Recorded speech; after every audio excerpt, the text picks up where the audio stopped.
విశాఖపట్నంలోని సముద్ర తీరంలో ఒక చిన్న అపార్ట్మెంట్లో నివసించే అనిరుద్ 32 ఏళ్ల వయసులో ఉన్నాడు. అతను ఒక సాఫ్ట్వేర్ ఇంజనీర్గా బాగా స్థిరపడినప్పటికీ పెళ్లి విషయంలో ఆలస్యం చేస్తూ వచ్చాడు. మంచి సమయం కోసం ఎదురుచూస్తున్నా అని అతను తన స్నేహితులతో చెప్పేవాడు. అతని తమ్ముడు కిరణ్, 26 ఏళ్ల వయసున్న యువకుడు, ఒక చిన్న మార్కెటింగ్ కంపెనీలో పనిచేస్తూ తన అన్నయ్య పెళ్లి కోసం ఆసక్తిగా ఎదురుచూస్తున్నాడు.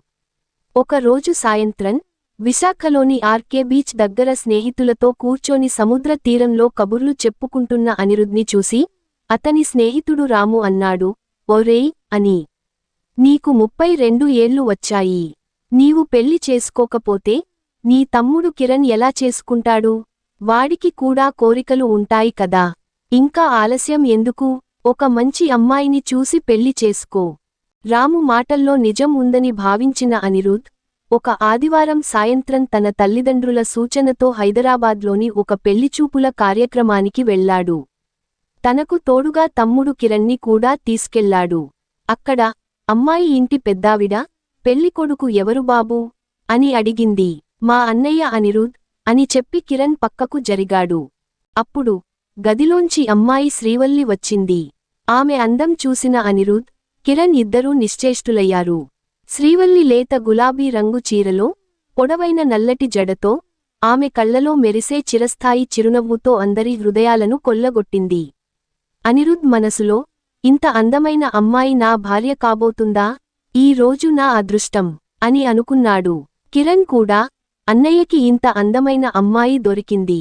నాకు కూడా ఇలాంటి భార్య దొరికితే ఎంత బాగుంటుందో అని మనసులో ఆలోచించాడు. ఇరు పక్షాలు ఒకరికొకరు నచ్చడంతో పెద్దలు పెళ్లి కుదిర్చారు. పెళ్లి రోజు సమీపిస్తుండగా అనిరుద్ మనసులో శృంగార ఊహలు రెక్కలు కట్టుకున్నాయి.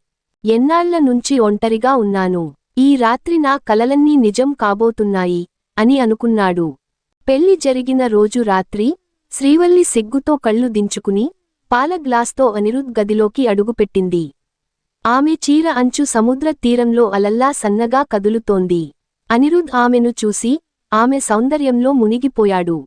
"శ్రీ, నీవు ఈ రాత్రి నా కోసం సృష్టించిన అద్భుతం" అని చెప్పాడు. ఆమె భుజం మీద చెయ్యి వేసి నెమ్మదిగా మంచం దగ్గరకు తీసుకెళ్లాడు. శ్రీవల్లి సిగ్గుతో, "అని, కాస్త నెమ్మదిగా" అని అంది. కాని అనిరుద్ ఆమె కళ్లలోని మాయమైన చూపులకు లొంగిపోయి ఆమెను దగ్గరగా తీసుకున్నాడు.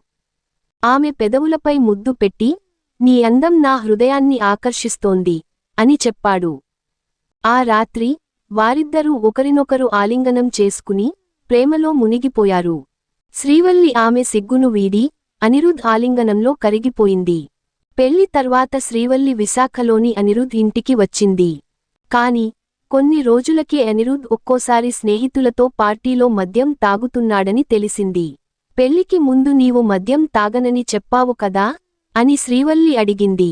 "అది కేవలం స్నేహితులతో కలిసి ఒక్కసారి, ఇకపై తాగను" అని అనిరుద్ హామీ ఇచ్చాడు. అదే సమయంలో కిరణ్ కూడా మద్యం సేవించడం, జూదంలో డబ్బులు పోగొట్టుకోవడం శ్రీవల్లికి తెలిసింది. ఒక రోజు కిరణ్ ఇంట్లోని శ్రీవల్లి బంగారు గొలుసును తీసుకెళ్లి జూదంలో పందెం కోసం ఇచ్చేశాడు.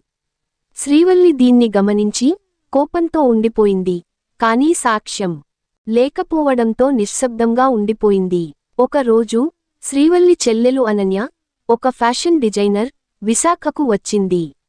అనన్య ఒక ఫ్యాషన్ షో కోసం విశాఖలోని ఒక ఈవెంట్కి రావడంతో శ్రీవల్లిని కలవడానికి వచ్చింది. అనన్య ఆధునిక దుస్తుల్లో తన పొడవైన జుట్టును వదులుగా వేసుకుని అందరి దృష్టిని ఆకర్షించింది. కిరణ్ ఆమెను చూసి, "ఈ అందం నా కోసమే సృష్టించబడిందా?"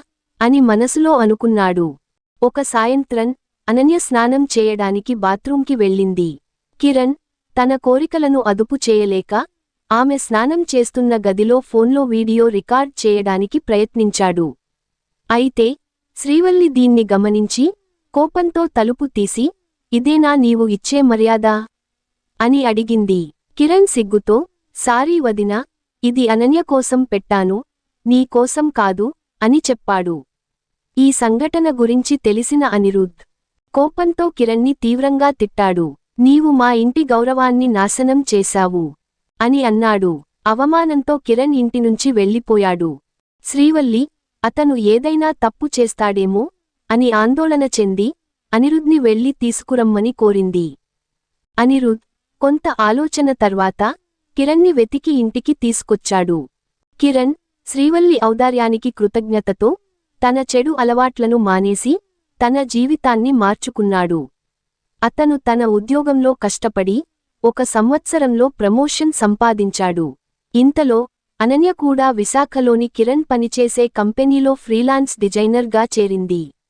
కిరణ్ మార్పును గమనించిన అనన్య అతని క్రమశిక్షణ, నిజాయితీకి ఆకర్షితురాలైంది. ఒకరోజు ఆమె శ్రీవల్లితో కిరణ్ ఇప్పుడు చాలా మారాడు. అతను నాకు నచ్చాడు అని చెప్పింది. శ్రీవల్లి అనన్య తల్లిదండ్రులతో మాట్లాడి వారి అంగీకారంతో కిరణ్, అనన్యల పెళ్లిని జరిపించింది. కిరణ్, అనన్య పెళ్లి రోజు సముద్ర తీరంలోని ఒక రిసార్ట్లో జరిగింది. తొలిరాత్రి అనన్య తెల్లటి సిల్క్ గౌన్లో సముద్ర గాలి ఆమె జుట్టును ఆడిస్తుండగా గదిలోకి అడుగుపెట్టింది. కిరణ్ ఆమెను చూసి, అనన్య, నీవు నా జీవితంలో వచ్చిన అద్భుతం అని చెప్పాడు. ఆమెను దగ్గరగా తీసుకుని ఆమె కళ్లలోకి చూస్తూ, నీ ప్రేమలో మునిగిపోవాలనుంది అని చెప్పాడు. అనన్య సిగ్గుతో నవ్వుతూ అతని ఆలింగనంలో కరిగిపోయింది. ఆ రాత్రి సముద్ర తీరంలో అలల శబ్దం నేపథ్యంగా వారిద్దరూ ప్రేమలో ఒకరినొకరు ఆనందించారు. కిరణ్ అనన్య అందాన్ని ఆరాధిస్తూ ఆమెను ముద్దులతో ముంచెత్తాడు. అనిరుద్, శ్రీవల్లి దంపతులు సంతోషంగా జీవిస్తూ కిరణ్, అనన్యల పెళ్లిని జరిపించడంలో తమ పాత్రను గర్వంగా భావించారు. కిరణ్ తన చెడు అలవాట్లను వదిలి ఒక బాధ్యతాయుతమైన జీవితాన్ని గడిపాడు.